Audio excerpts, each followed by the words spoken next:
Good afternoon, Joanne. A bit of calm has been restored here, even though the streets are still busy. But with me right now, I've got a guest, Father Matthew Charlesworth, who's been here since 6 a.m. He's been playing the role of mediating between the police and the students. And of course, we do understand that some of the students were actually seeking refuge at his church earlier on this morning. Father Charlesworth, just tell us a bit about what's happened since 6 o'clock this morning. Thank you, Siki, and thank you to your journalists for reporting on this important event. I arrived at Wits at 6 a.m. at the invitation of the students because they were saying that they were going to mount a protest at 7 o'clock. Myself and Bishop Seko and some of the other clergy were involved because we wanted to act as witnesses and to what the students were doing and to help them in their peaceful commitment. As you know, student leadership trying to control crowds of thousands can be difficult. So the clergy were there to sort of lend authority to the leaders. I can only say what I saw myself. We walked around campus leading the students, but basically forming a barrier between them and any police or journalists that were in their way. They went from building to building, and what I saw was quite polite, asking students inside classrooms to join them. I didn't see anyone forcing them to leave classes. We went around the university about 2 times and gathered around midday at the piazza. And there the negotiators had spoken with the Dean of Students, who was going to arrange to withdraw the security police at the top of the steps and then allow them to enter the hall. This did not happen. And unfortunately, a rogue element of students, as I understand it, stones were thrown and the police reacted, dispersing the crowd with tear gas and some rubber bullets. This was unfortunate because up until that point, the police and the students had shown great restraint, and they had refused to be provoked, and they had committed themselves to a peaceful protest. And on that note, Father, we also do understand that there were one of your colleagues was injured as well. Yes. In some of the things that transpired earlier on today. Tell us a bit about that. Yes. So at midday, I went to say Mass in the church, and Father Graham was outside trying to deal with the students who had been trapped in Braamfontein. The police had closed off various streets, and the university would not allow the students back onto campus, and so the students were finding themselves contained basically within a few streets and within the church.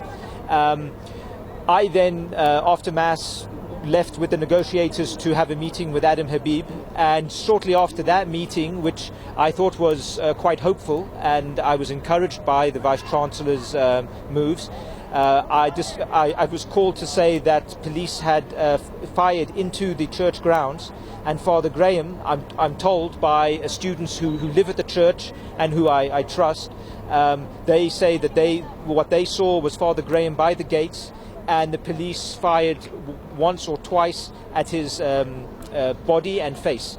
I then left the piazza very quickly and came down to the church.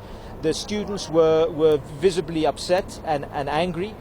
Throughout these negotiations, the SRC, the university management, the students have recognized that Holy Trinity Catholic Church, that borders the University of the Witwatersrand, has been a recognized neutral, safe and sacred space. And now, this afternoon, we had police with those Casper trucks just driving along and firing into the church. When I arrived, the ambulance arrived shortly thereafter and took Father Graham to hospital. His doctors called me and they say that they're hopeful for a recovery, but obviously the students are visibly shaken. And Father Graham asked me to tell the students that he did not want them to retaliate in violence. The Catholic Church is here to preach a peaceful message, and anything that we can do to facilitate peace, we will do. I then asked the students to get into the church so that they were not visible from the street, and the student leadership arrived and briefed the students.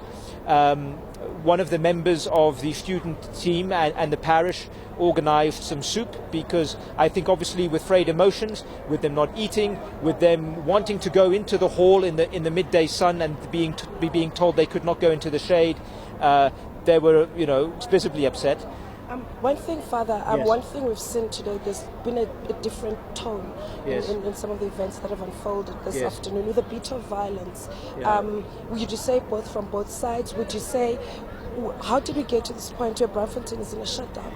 Look, I really think, and I want to commend the students and the police, that for 5 or 6 hours this morning they were able to protest peacefully on Wits campus, and they were disciplined, they had high morale, and there were no problems. The problems came when a rogue element threw stones at the Great Hall, at the Solomon Mpangu edifice, breaking windows inside.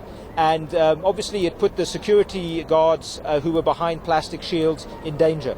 The police then, they had retreated earlier on in the day, but when they saw that stones were being thrown, they naturally had to move forward to protect the students.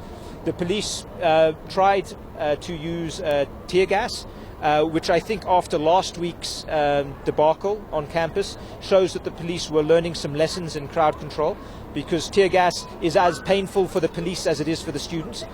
Thank you so much for your time, Father Matthew. As you've heard, Joanne, that the events of this afternoon were painful for both the police and the students on hand.